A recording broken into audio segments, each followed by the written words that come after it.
पार्टियों को, दलों को ये देखना चाहिए कि पप्पू यादव का समर्थन बीमा भारती को मिल रहा है, मगर रातों रात गुप्त सूचना किस तरीके से फैला दी गई कि बीमा भारती को समर्थन नहीं देना है, कि तेजस्वी यादव और लालू यादव ने मिल करके पप्पू यादव का टिकट काट दिया था और उसके बाद पप्पू यादव वहां से निर्दलीय जीते। लोकसभा चुनाव की हम बात कर रहे हैं। आपको बताते चलें कि 8वें राउंड में निर्दलीय प्रत्याशी शंकर सिंह जो हैं वो आगे निकलते हुए नजर आ रहे हैं लगभग 2000 वोट से। नमस्कार, आप देख रहे हैं NBC 24 और मैं हूं आप सभी के साथ ब्रह्मचारी आशीष।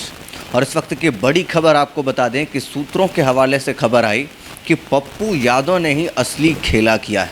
दरअसल आपको बताते चले कि पप्पू यादव सबके सामने तो हाथ जोड़ करके कहते नजर आए कि रुपौली की बेटी हैं, इनको माफ़ कर दीजिए, मगर हमने आपको बताया था कि किस तरीके से 8 तारीख को जब चुनाव का प्रचार प्रसार ख़त्म हो गया था, उस दौरान रात को एक अहम बैठक हुई थी और कहीं ना कहीं उस गुप्त बैठक में ही ये सब निर्णय लिया गया था कि कैसे बीमा भारती को जो है बस सामने से बताना है, कि लोगों को बस ये दिखना चाहिए, पार्टियों को, दलों को ये दिखना चाहिए कि पप्पू यादव का समर्थन बीमा भारती को मिल रहा है, मगर रातों रात गुप्त सूचना किस तरीके से फैला दी गई कि बीमा भारती को समर्थन नहीं देना है। दरअसल NBC 24 ये बात पहले से भी कहता आया है कि पप्पू यादव तेजस्वी यादव को माफ़ नहीं करने वाले हैं। आप इस बात से समझिए कि तेजस्वी यादव और लालू यादव ने मिल करके पप्पू यादव का टिकट काट दिया था और उसके बाद पप्पू यादव वहां से निर्दलीय जीते। लोकसभा चुनाव की हम बात कर रहे हैं और पप्पू यादव ने निर्दलीय जीत करके साबित किया था कि पप्पू यादव कितने दमदार हैं। और अब ऐसे में अब तक 8वें राउंड की गिनती हो चुकी है। आपको बताते चलें कि 8वें राउंड में निर्दलीय प्रत्याशी शंकर सिंह जो हैं वो आगे निकलते हुए नजर आ रहे हैं लगभग 2000 वोट से। जो कालधर प्रसाद मंडल जदयू के उम्मीदवार हैं उनसे आगे निकलते हुए नजर आ रहे हैं। अब देखिए, सुबह से ही चौथे राउंड से बात करते हैं, अगर चौथे राउंड, 5वें राउंड, 6ठे राउंड, 7वें राउंड, अब 8वें राउंड तक। चौथे राउंड में तो कालधर प्रसाद मंडल आगे निकलते नजर आ रहे थे, 5वें राउंड में भी कालधर मंडल आगे निकलते नजर आ रहे थे, 6ठे में भी कालधर मंडल, लेकिन 7वें और 8वें चरण से पासा पलट गया और शंकर सिंह जो निर्दलीय प्रत्याशी हैं अब वही आगे निकलते हुए नजर आ रहे हैं। तो कहीं ना कहीं ये बड़ी बात है।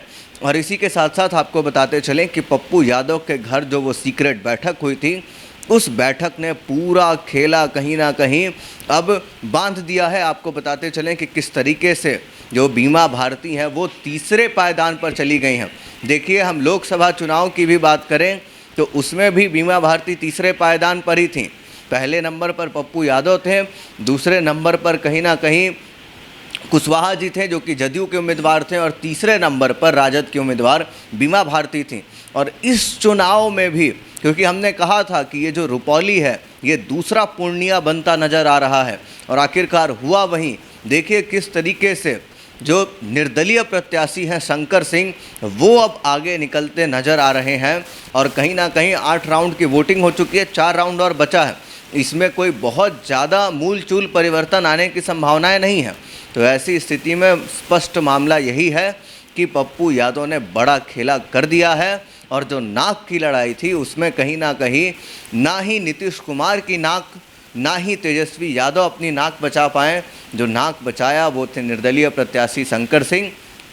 शंकर सिंह ने जब चिराग पासवान की पार्टी लोक जनशक्ति पार्टी रामविलास से जब इस्तीफ़ा दिया, उसी दौरान उन्होंने प्रेस कॉन्फ्रेंस कर सीधा सीधा कहा था कि किस तरीके से, देखिए वहाँ पर जो है कहीं ना कहीं पप्पू यादव का समर्थन उनको मिल रहा था। और आखिरकार अंततोगत्वा यही हुआ कि पप्पू यादव का एक बैक समर्थन जो था वो निर्दलीय प्रत्याशी शंकर सिंह को मिलता नज़र आया। शंकर सिंह जो हैं वो अब आगे निकलते नज़र आ रहे हैं। मैंने कहा कि लड़ाई जो है वो मात्र 2000 वोटों के अंतर है। हालांकि ये अंतर, देखिए, इस उपचुनाव में बड़ी बात है। अब इस चीज़ से समझते हैं कि इससे पहले जब हम 5वें राउंड के नतीजे को देखेंगे तो उसमें जो कालधर मंडल हैं और शंकर सिंह हैं उनके बीच मात्र 500 का अंतर था, महज 500 का अंतर। 6ठे राउंड में 1700 के आसपास हो गया। फिर उसके बाद 7वें राउंड में ये अंतर जो है ये 2000 क्रॉस करता हुआ नज़र आ रहा है। तो ऐसी स्थिति में समझिए कि किस तरीके से निर्दलीय प्रत्याशी जो है वो बाजी मारते नजर आ रहे हैं। और पप्पू यादव ने बड़ा खेला किया है। हमने कहा भी था कि तेजस्वी यादव की मजबूती पप्पू यादव के लिए घातक साबित हो सकती थी, और इसीलिए पप्पू यादव ने अपना वर्चस्व बनाने के लिए वहाँ पर से निर्दलीय प्रत्याशी को अपना गुप्त समर्थन दिया, और उसके बाद जो है निर्दलीय प्रत्याशी वहाँ से बाजी मारते नजर आ रहे हैं। लेकिन इसमें एक और चीज़ दिलचस्प होगा आप सभी को बताना कि देखिए, नीतीश कुमार और तेजस्वी यादव की लड़ाई में कहीं ना कहीं नीतीश कुमार ही आगे निकलते नजर आए, क्योंकि बीमा भारती तो फिर तीसरे पायदान पर ही है। नीतीश कुमार तो निकल ही गए। नीतीश कुमार ने अशफाक करीम को जो लगाया था, नीतीश कुमार ने लेसी सिंह को सेट किया था वहाँ पर, ये सब चीज़ें जो कैंप कर रही थी लगातार, जो उनके नेता जो थे वो कैंप कर रहे थे, चिराग पासवान की पार्टी के कार्यकर्ताओं से बात करना, वो कहीं ना कहीं काम करता हुआ बीमा भारती के खिलाफ तो नज़र आया, मगर शंकर सिंह के खिलाफ वो नज़र नहीं आ रहा है। और कहीं ना कहीं पप्पू यादव के घर पर वो सीक्रेट बात जो हुई, उसी ने अब पूरा जो राजनीतिक समीकरण है उसको बदल दिया। शंकर सिंह की जीत पप्पू यादव की मजबूती है, इस बात को समझ लेना बहुत ज़रूरी है। और कहीं ना कहीं शंकर सिंह का हार जाना पप्पू यादव की भी एक बड़ी हार हो सकती है। अब ऐसे में अंतिम जो 12वें राउंड का काउंट होगा उसकी हम आपको जानकारी ज़रूर देंगे। देखते रहे NBC 24। धन्यवाद।